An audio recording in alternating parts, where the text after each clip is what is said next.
Hello नमस्कार guys, welcome in our YouTube channel. तो आज जैसे हम ही अभी पढ़ रहे हैं degenerative disorder of the nerve system. तो नर्व सिस्टम के डीजनरेटिव डिसऑर्डर को पढ़ रहे हैं, जिसके अंदर आता है acute and chronic progressive inflammatory response due to the autoimmune disease condition.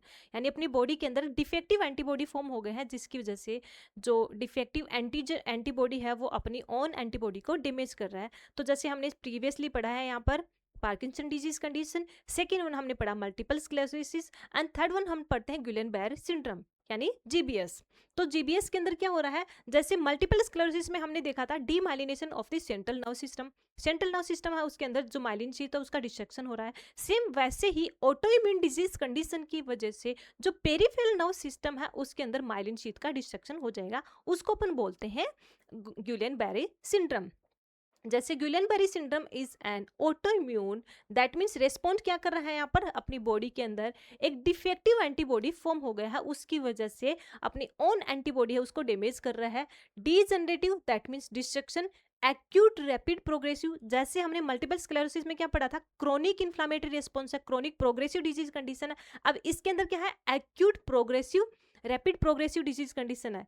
Multiple sclerosis है वो क्रोनिक फेज पे होता है, बहुत लंबे टाइम से चलता आ रहा है, लेकिन सिम्टम्स हैं वो बहुत धीरे धीरे समझ में आते हैं। बहुत लंबा टाइम निकल जाता है, उसके बाद में वो सिम्टम्स हैं वो समझ में आते हैं या फिर अपीयर होते हैं। जबकि इसके अंदर क्या होता है, रैपिड एंड एक्यूट फेज पे होता है, जिसमें acute rapidly progressive auto immune disease condition की वजह से इन्फ्लामेटरी रेस्पॉन्स होगा, और वहां उसकी वजह से क्या कॉज कर रहा है, demyelination of the peripheral nerve system. जो पेरिफेरल नर्व्स हैं उसकी डीमाइलिनेशन को कॉज करेगा। Demyelination on polyneuropathy of the peripheral nerves, peripheral sensory and the motor nerves and nerve root resulting muscle weakness and distal sensory loss। Myelin sheath है उसका destruction होने लग जाएगा पेरिफेरल नर्व सिस्टम के अंदर, जिसमें sensory nerve and motor nerve है, दोनों का इन्वॉल्वमेंट हो जाएगा। तो सबसे पहले क्या करेंगे, ये मसल वीकनेस होगी, उसके साथ साथ में डिस्टल सेंसरी लॉस, यानी जो डिस्टल पार्ट है वहां पर सेंसेशन प्रॉपरली नहीं हो पाएगा, सच एज दी अपनी एंकल जॉइंट्स के बाद में, या फिर अपन टॉय है, फिंगर टॉय है, फीट्स है, वहां पर सेंसेशन है वो लूज होना स्टार्ट कर देगा। जैसे हम ये देखते हैं, ये क्या है, अपना न्यूरॉन की स्ट्रक्चर है। अब न्यूरॉन की स्ट्रक्चर के अंदर यहाँ पर जो माइलिन शीथ है, this is the myelin sheath, जो हमने पहले मल्टीपल स्क्लेरोसिस में पढ़ा है, माइलिन शीथ। लेकिन ये हम कहाँ पे पढ़ रहे हैं, in the PNS, that means peripheral nerve system के अंदर।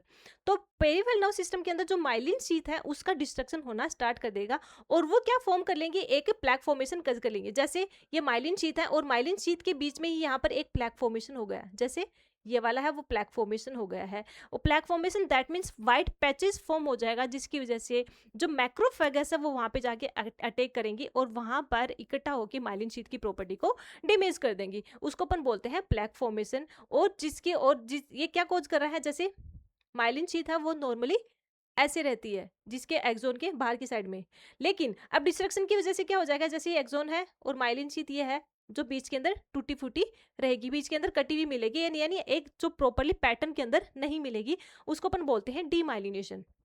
और किसके अंदर होता है ये, पेरिफेरल नर्व सिस्टम के अंदर।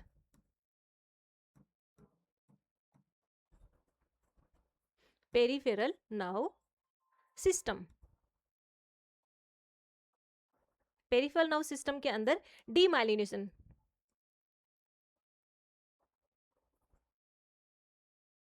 डीमाइलिनेशन होने लग जाएगा, उसको अपन बोलते हैं गुइलेन-बेरी सिंड्रोम।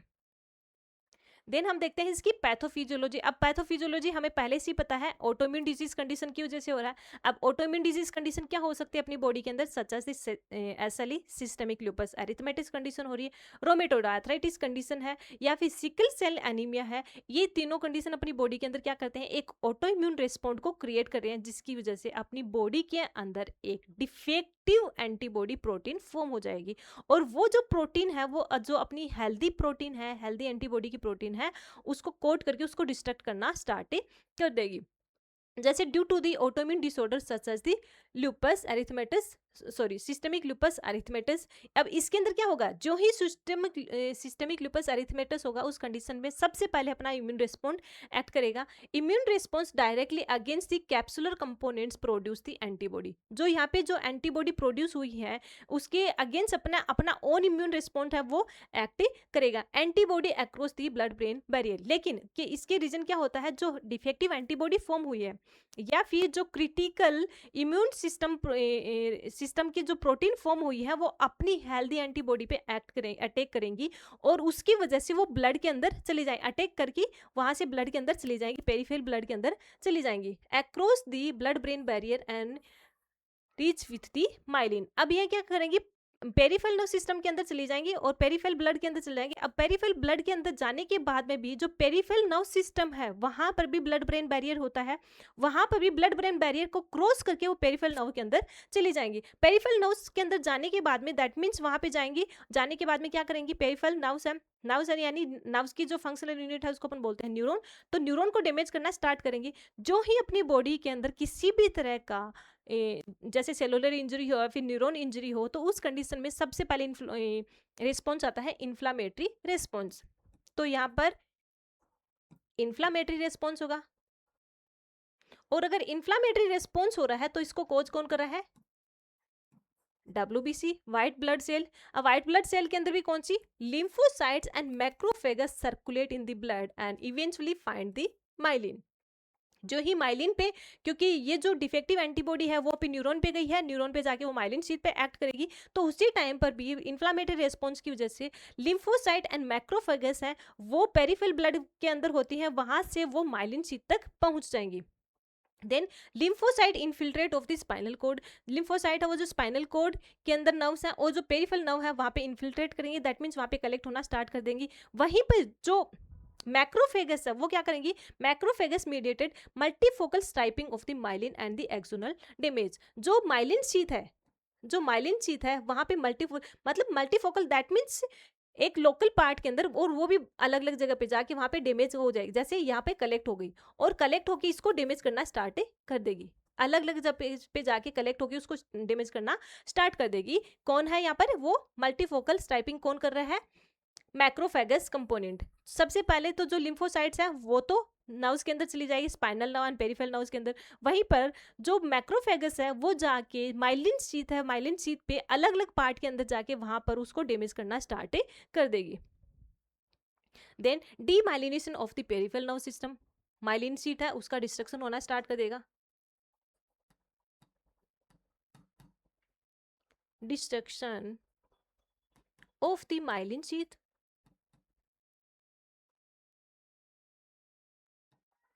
माइलिन शीथ का डिस्ट्रक्शन होना स्टार्ट कर देगा। Then defect in the nerve impulses transmission and eventually block the nerve conduction। अब जो nerve impulses transmission हो रहा था, क्योंकि जो पहले क्या होता है एक्सोन के अंदर, यानी सबसे पहले ये है डेंड्राइट्स, तो डेंड्राइट्स क्या करेंगे, परसेप्शन को फील करेंगी। उसके बाद में ये आता है इन दी सेल बॉडी, सेल बॉडी के बाद में क्या अंदर प्रेजेंट होता है यहाँ पे न्यूक्लियस, न्यूक्लियस क्या करेगा, इसको गाइड करेगा, डायरेक्शन देगा, और डायरेक्शन से ये कहाँ पे आएगा, इन दी टर्मिनल बटन्स पे आएगा। और टर्मिनल बटन्स में यहाँ पर प्रेजेंट होते हैं वेसाइकल प्रेजेंट होती है, नोड्स होती हैं, और उसके अंदर होता है केमिकल मैसेंजर, जो केमिकल मैसेंजर रिलीज करेगा, और केमिकल मैसेंजर में होता है neurotransmitter,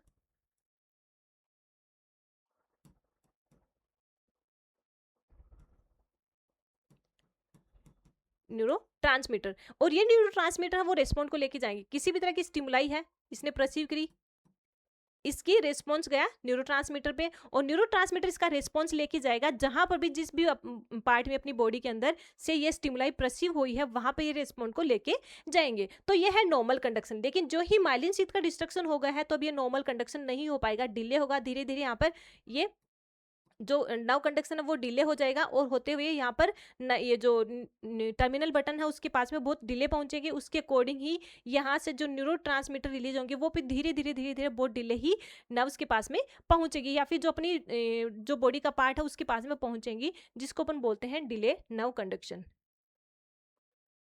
defect in the nerve impulses transmission and eventually block the nerve conduction. Block है हो जाएगा नर्व कंडक्शन। क्यों हो रहा है ब्लॉक? क्योंकि वहां पर मल्टीफोकल माइक्रोफेगस है वो डिपॉजिट हो जाएगी, एक प्लेक को फॉर्म कर देगी, जिसकी वजह से कंडक्शन आगे की साइड में नहीं हो पाएगा। Then sensory changes, paresthesia and progressive weakness. Person का जो सेंसेशन है वो प्रॉपर्ली वो किसी भी तरह की स्टिमुलाई को परसीव नहीं कर पा रहा है, सेंसेशन लॉस हो जाएगा। प्रेस्थेसिया जिसको अपन बोलते हैं loss of the sensation, and progressive weakness, body के अंदर जो मसल है, जैसे मोटर रिस्पॉन्स के अकॉर्डिंग जो मसल्स हैं वो प्रॉपर्ली रिस्पॉन्ड नहीं कर पाएंगे, तो मसल वीकनेस से हो जाएगी।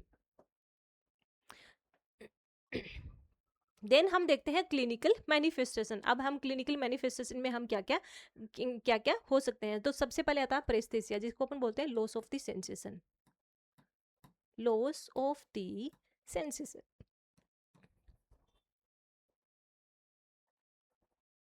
Loss of the sensation. Then acute, first तो आता है लॉस ऑफ द सेंसेशन, क्योंकि नर्व सेल्स हैं वो डैमेज होगी, नर्व ट्रांसमिशन प्रॉपर्ली नहीं हो पा रहा है, तो सेंसेशन लूज होगा। सेकेंड वन आता है acute onset of the symmetrical progressive muscle weakness begin with legs and then to the involve to the trunk, upper extremities and facial muscle paralysis.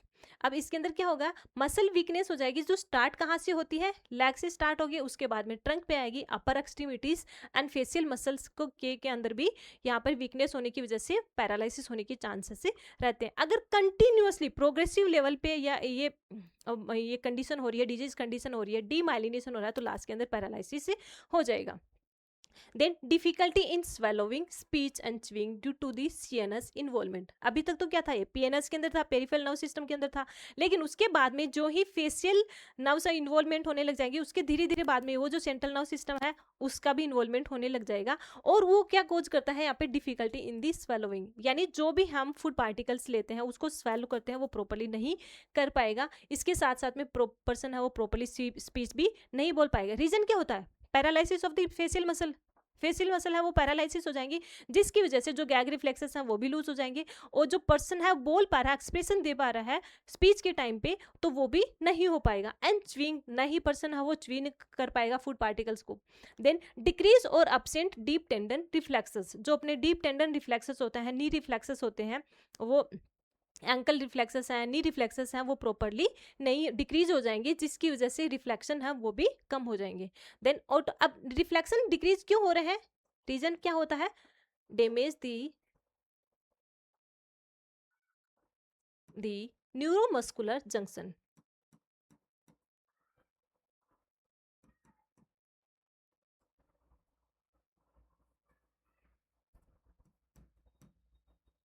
Damage the neuromuscular junction. जो neuromuscular junction है वो damage होने की वजह से जो deep tendon reflexes है वो भी डिक्रीज होंगे या फिर अब्सेंट मिलेंगे। नेक्स्ट वन आता है ऑटोनोमिक फंक्शन। अब ऑटोनोमिक फंक्शन है वो भी अफेक्टेड है, क्योंकि पेरिफेरल नर्व सिस्टम है, तो डेफिनेटली जो ऑटोनोमिक रेस्पॉन्स के लिए, जैसे क्रेनियल नर्व 10th नंबर की क्रेनियल नर्व होता है वेगस नर्व, वो वहां से ब्रेन से आएगी, और उसके बाद में वो स्पाइनल कोड से होते हुए अपने जैसे रेस्पिरेटरी सिस्टम है, कार्डियोवास्कुलर सिस्टम है, जीआई सिस्टम है, रीनल सिस्टम है, वहां पर भी उसकी ब्रांचेस जाती हैं उसके ऑटोनोमिक रेस्पॉन्स को सपोर्ट करने के लिए, या फिर रेस्पॉन्ड को करने के लिए, ऑटोनोमिक एक्टिविटी उसको रेस्पॉन्ड करने के लिए। तो अगर यहाँ पर जो स्पाइनल कोड के अंदर जो वेगस नर्व है उसके अंदर डीमाइलिनेशन हो गया है स्पाइनल कोड के थ्रू, या फिर हम देख सकते हैं स्पाइनल कोड के थ्रू जो पेरिफेरल पार्ट है, जैसे स्टमक के अंदर जाने के बाद में जो वेगस नर्व है, branch of the vagus nerve जो स्टमक के अंदर गई है वहां पे डीमाइलिनेशन हो गया है, या फिर branch of the vagus nerve जो कार्डियोवास्कुलर सिस्टम में गई है उसके अंदर डीमाइलिनेशन हो गया है, तो उस कंडीशन में जो अपने ऑटोनोमिक रिस्पॉन्स है वो भी सारे के सारे डिक्रीज हो जाएंगे। अब ऑटोनोमिक रिस्पॉन्स के अंदर क्या आता है, heart rate and the respiratory rate. Specifically हम देखते हैं कि ऑटोनोमिक रिस्पॉन्स के अंदर heart rate and respiratory rate, जिसकी वजह से जो हार्ट रेट है वो इंक्रीज हो जाएगी। स्टार्टिंग के अंदर हार्ट रेट है इंक्रीज हो जाएगी, लेकिन उसके बाद में वो धीरे धीरे हार्ट रेट है वो कम हो जाती है। And postural hypotension. Postural hypotension का मेन क्या होता है, पर्सन जब तक लाइंग डाउन कंडीशन के अंदर है तब तक तो ब्लड प्रेशर है वो नॉर्मल रहेगा, लेकिन जो ही पर्सन है वो अपराइट पोजिशन में हो जाएगा या फिर खड़ा होगा, उस कंडीशन में ब्लड प्रेशर है सडनली डाउन हो जाएगा, उसको अपन बोलते हैं पोस्चरल हाइपोटेंशन। और postural hypotension related to the body posture. Then decrease the vital capacity, जो लंग्स की वाइटल कैपेसिटी है वो डिक्रीज हो जाएगी। Then deafness of the respiration and breath sound, person की रेस्पिरेशन है कितना वो मतलब एक फोर्सफुल इंस्पिरेशन के साथ में कितना वो डीपली ब्रीथ कर पा रहा है वो नहीं कर पाएगा, और ब्रीथ साउंड है वो भी लूज हो जाएंगी, और ये भी आते हैं ऑटोनोमिक फंक्शन के अंदर ही। देन मसल स्पास्म, मसल स्पास्मो से जो क्योंकि रीजन क्या होता है, सेंसरी स्टिमुलेशन है वो परसीव नहीं हो पा रही है, और उसके अकॉर्डिंग जो मोटर रिस्पॉन्स है वो भी प्रॉपरली मसल्स तक नहीं पहुंच पाएगा, और यही रीजन होती है यहाँ पे मसल स्पाज्म हो जाएगी and weakness of the muscles. Then complication में हम क्या क्या देख सकते हैं जीबीएस की, जो सबसे सीवियर कॉम्प्लिकेशंस होते हैं, इमरजेंसी अटेंशन होती है, वो आते हैं रेस्पिरेटरी फेल्योर। अब रेस्पिरेटरी फेल्योर के पीछे रीजन क्या होता है,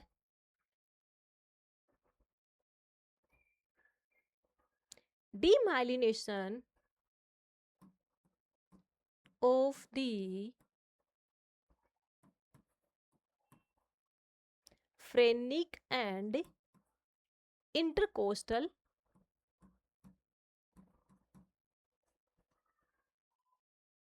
नर्व्स।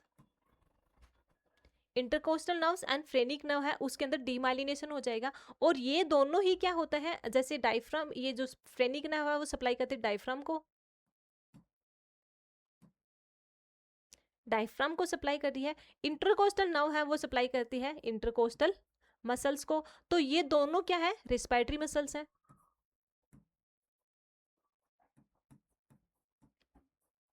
Respiratory muscles.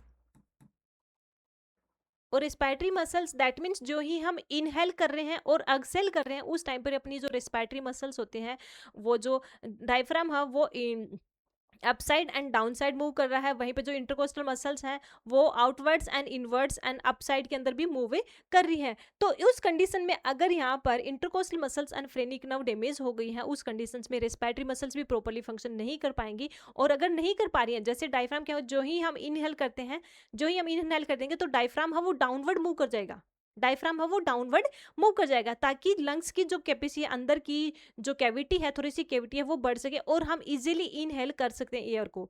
लेकिन जो ही अगर किसी भी कंडीशंस में फ्रेनिक नर्व सप्लाई नहीं कर पा रही है या फिर डैमेज हो गई है, तो डायफ्राम है वो डाउनवर्ड मूव नहीं कर पाएगा, और उस कंडीशंस में जो थोरेसिक कैविटी है उसका प्रेस थोरेसिक कैविटी है वो कम हो जाएगी। अगर थोरेसिक कैविटी कम हो गई है उस कंडीशंस में हम प्रॉपरली इनहेल नहीं कर पा रही हैं। सेम के सेम टाइम पे एक्सपायरेशन के टाइम पे क्या होता है, डायफ्राम है वो अप साइड के अंदर मूव करेगा वापस, पहले फ्लैट हो जाता है डायफ्राम एंड उसके इनहेलेशन में, और जो ही एक्सेलेशन करते हैं वो तो अपसाइड के अंदर मूव करेगा। अब अपसाइड के अंदर मूव करेगा ताकि थोड़ी सी कैविटी का प्रेशर बढ़े और हम यहाँ पे बाहर की साइड में उसको एक्सपायरेटी कर सकें, लेकिन वो तब होता है जब नॉर्मल हो। लेकिन अगर फ्रेनिक नर्व डैमेज हो गई है तो डायफ्राम है वो प्रॉपरली मूवमेंट नहीं कर पाएगा। सेम कंडीशन में जो इंटरकोस्टल मसल्स है जो आउटवर्ड एंड इनवर्ड मूव कर रही है, आउटवर्ड एंड इनवर्ड मूव कर रही हैं during the inspiration and expiration के अंदर, तो उस टाइम पर भी वो भी प्रॉपरली नहीं कर पाएंगी, और ये दोनों रीजन नहीं कर पा रही हैं जिसकी वजह से पर्सन को रेस्पिरेटरी पैरालिसिस हो जाएगा, और ये एक मेडिकल इमरजेंसी है, मेडिकल इमरजेंसी।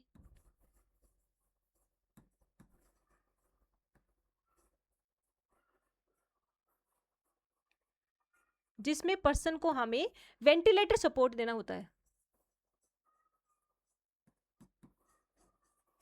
वेंटिलेटर सपोर्ट पे रखते हैं हम पर्सन को। सेकेंड वन आता है cardiac dysrhythmia, that means abnormal rhythm of the heart, जो हार्ट की रिदम है वो अबनॉर्मल हो जाएंगी, क्योंकि जो वेगस नर्व है वो तो हार्ट को भी सप्लाई कर रही है, तो वहां पर अगर वेगस नर्व की ये ब्रांच है जिसके अंदर जो हार्ट को सप्लाई कर रही है उसके अंदर डीमाइलिनेशन हो गई है, तो कंडक्शन है वो भी डिक्रीज हो जाएंगी। Then complication of the immobility and the paralysis, क्योंकि जो मसल वीकनेस की वजह से इमोबिलिटी पर्सन है वो चल फिर ज़्यादा नहीं पा रहा है और पैरालिसिस होने के चांसेस रहते हैं। एंड लास्ट वन आता है anxiety and the depression, person को अगर ये कंटिन्यूसली कंडीशन रहेगी तो पर्सन के अंदर कंटिन्यूसली एंजाइटी होगी, फियर होगा, और पर्सन है वो डिप्रेस होना स्टार्ट कर देगा, जो है एक साइकोलॉजिकल एस्पेक्ट।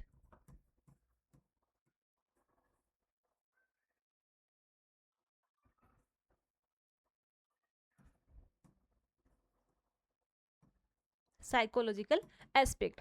नेक्स्ट हम देखते हैं डायग्नोस्टिक इवेल्युएशन। अब डायग्नोस्टिक इवेल्युएशन में हमारा फर्स्ट प्रायोरिटी रहती है न्यूरोलॉजिकल एग्जामिनेशन। हम पर्सन का न्यूरोलॉजिकल एग्जामिनेशन करते हैं, जिसमें हम देखेंगे पर्सन के सेरेब्रल फंक्शन प्रॉपरली काम कर रहे हैं नहीं कर रहे हैं, peripheral nerve system properly function कर रही है नहीं कर रही है, मोटर रिस्पॉन्स क्या है, सेंसरी रिस्पॉन्स क्या है, क्रेनियल नर्व फंक्शन कर रही है या नहीं कर रही है, उनका हम कंप्लीटली एनालिसिस करेंगे। देन उसके बाद में हम करते हैं लंबर पंक्चर के अंदर सीएसएफ का एग्जामिनेशन, और सीएसएफ के एग्जामिनेशन में अगर यहाँ पे जीबीएस प्रेजेंट है तो जो ब्लड सेल्स काउंट है वो तो कम मिलेगी, और जो प्रोटीन का लेवल है वो ज़्यादा मिलेगा। सीएसएफ के अंदर सेरेब्रोस्पाइनल फ्लूइड है, उसके अंदर प्रोटीन का लेवल है वो एलिवेटेड मिलेगा। नेक्स्ट हम देखते हैं इलेक्ट्रोफिजियोलॉजिकल स्टडी। अब इलेक्ट्रोफिजियोलॉजिकल स्टडी क्या होता है, पेरिफेरल नर्व सिस्टम के अंदर जो नर्व कंडक्शन डिक्रीज हो रहा है, उस नर्व कंडक्शन को असेस करने के लिए कि कौन सी पार्ट है बॉडी का उसके अंदर नर्व कंडक्शन है वो डिक्रीज हो रहा है और कितना डिक्रीज हो रहा है, उसको स्टडी करने के लिए हम करते हैं electrophysiological study. The nerve conduction velocity show the decrease conduction velocity of the peripheral nerves. Then next one आता है प्लाज्मा। अब नेक्स्ट हम करते हैं यहाँ पर मैनेजमेंट। अब मैनेजमेंट के अंदर हम क्या देखेंगे, मैनेजमेंट में हम देखते हैं फर्स्ट प्रायोरिटी हमारी होती है पेशेंट की के अंदर जो सिम्टम्स हैं उसको वर्सन होने से प्रिवेंट करना, या जो सिम्टम्स हैं उसको मिनिमाइज करना, जिसमें जो फर्स्ट प्रोसीजर हम देते हैं वो आता है प्लाज्मा फेरेसिस प्रोसीजर। अब प्लाज्मा फेरेसिस क्या होता है, जैसे अपना डायलिसिस प्रोसीजर होता है वैसे ही प्लाज्मा फेरेसिस प्रोसेस होता है, जिसमें अपनी बॉडी का जो प्लाज्मा फ्लूइड है अपनी बॉडी एक साइड से निकालेंगे, फिर उसको फिल्टर करेंगे, और फिल्टर में क्या होता है जो डिफेक्टिव एंटीबॉडी है उसको वहां से हटाएंगे, और उसके बाद में जो प्लाज्मा फ्लूइड है अपना उसको हम वापस से जो प्लाज्मा प्रोटीन के साथ में हम वापस अपनी बॉडी के अंदर वापस से रिस्टोर कर देते हैं, उसको अपन बोलते हैं प्लाज्मा फेरेसिस प्रोसीजर। लेकिन ये एक इसका परमानेंट सोल्यूशन नहीं है, ये सिर्फ और सिर्फ टेम्परेरी सोल्यूशन है, जिसमें जो बॉडी के सिम्टम्स हैं उसको मिनिमाइज कर सकते हैं, कुछ हद तक हम बॉडी के सिम्टम्स को मिनिमाइज कर सकते हैं, और ये एक इंटरवल के बाद में बार बार होता है। जैसे डायलिसिस प्रोसीजर बार बार होता है वैसे ही प्लाज्मा प्रोसेस है, प्लाज्मा फेरेसिस है वो भी बार बार होता है। Plasma process produce temporary reduction of the circulating antibodies to reduce the severity of and duration of the GBS episode. अब इसका मेन काम क्या होता है कि जो डिफेक्टिव एंटीबॉडी होती है प्लाज्मा के अंदर उसको हम हटा देते हैं, कंप्लीटली नहीं हटा पा रहे हैं, कुछ हम हटा देंगे, और हम बार बार इसको ही इसकी बार बार हम ये करते हैं plasma procedure plasma pheresis procedure, जिसकी वजह से अब जो सिम्टम्स है उसको हम मिनिमाइज कर सकें। देन इसके साथ साथ में हम क्या देते हैं, high dose of the immunoglobulin therapy and corticosteroids are used to reduce the severity of the episodes. जो एपिसोड की सीवियरिटी हो रखी है इसके लिए हम कॉर्टिकोस्टेरॉइड्स देंगे, क्योंकि एडिमा इन्फ्लामेटरी रेस्पॉन्स हो रहा है तो हम कॉर्टिकोस्टेरॉइड दे रहे हैं, और कॉर्टिकोस्टेरॉइड क्या है, एंटी इन्फ्लामेटरी ड्रग। इसके साथ साथ में इम्यूनोग्लोबुलिन देते हैं, जिसकी वजह से अपनी ओन प्रोटीन है, ओन इम्यून रेस्पॉन्स है उसको हम बूस्ट कर सकें। नेक्स्ट हम देते हैं करेंगे हम यहाँ पे ईसीजी मॉनिटरिंग, क्योंकि कार्डियक अनस्टेबिलिटी हो रही है, जिसमें हम देखा था कार्डियक डिसअरिथमिया कंडीशन हो रही है, तो कार्डियक डिसअरिथमिया कंडीशन को असेस करने के लिए हम यहाँ पे ईसीजी मॉनिटरिंग करते हैं। And treatment of the cardiac dysrhythmia, जो डिसअरिथमिया कंडीशन है उसको हमें ट्रीट करेंगे। Then analgesic and the muscle relaxant, क्योंकि मसल कॉन्ट्रेक्शन की वजह से मसल वीक हो रही है तो हम मसल पेन भी हो रहा है तो हम क्या देंगे, पर्सन को एनाल्जेसिक देंगे and muscle relaxant. Then intubate and mechanical ventilation if respiratory muscle paralysis। अगर respiratory muscle paralysis हो गए हैं तो ये एक emergency या फिर emergency इंटरवेंशन होती है, जी कंडीशन होती है जिसमें हमें पर्सन को इंटूबेट करना होता है मैकेनिकल वेंटिलेटर के साथ में। देन मेंटेनिंग दी रेस्पिरेशन, जो रेस्पिरेशन है उसको हमें मेंटेन करना है, and avoiding complication of the immobility, person की इमोबिलिटी है उसको हमें अवॉइड करना है, यानी पर्सन को मोबाइल करना है, पर्सन की कुछ जो फिजियोथेरेपी है उसके थ्रू हम क्या करेंगे, पर्सन की मोबिलिटी को मेंटेन करेंगे।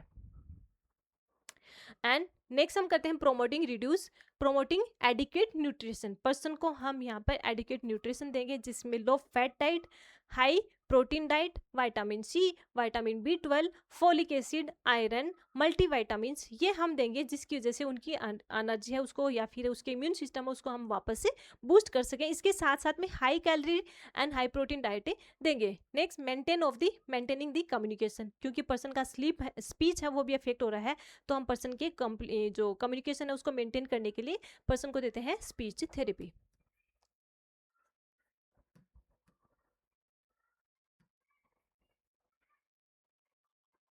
speech therapy and reduce the anxiety and depression. Person के एंजाइटी एंड डिप्रेशन है, फियर्स है रिलेटेड, अननोन फियर है, उसको भी हम रिड्यूस करेंगे साइकोलॉजिकल एस्पेक्ट के थ्रू, जिसमें हम पर्सन का साइकोलॉजिकल एनालिसिस करेंगे और जो कंडीशन हो रही है उसको एनालिसिस करके फिर पर्सन की जो कंडीशन को हम असेस करेंगे। असेस करने के साथ साथ में हम पर्सन के जो ट्रस्ट है उसको वापस रीगेन करेंगे, जिसकी वजह से जो प्रॉब्लम है वो अपने से साथ शेयर कर सके और पर्सन को हम यहाँ पर साइकोलॉजिकल सपोर्ट देंगे, जिसकी वजह से एंजाइटी एंड डिप्रेशन को हम ट्रीट कर सके। तो ये जो डिजीज कंडीशन थी इसको अपन बोलते हैं गुइलियन बेरी सिंड्रोम, जो अपनी कंप्लीट होगी। अब नेक्स्ट हम देखेंगे मिस्थेनिया ग्रेविस, जो भी एक मस्कुलर डिजीज कंडीशन ही है, डिजेनरेटिव डिजीज कंडीशन है।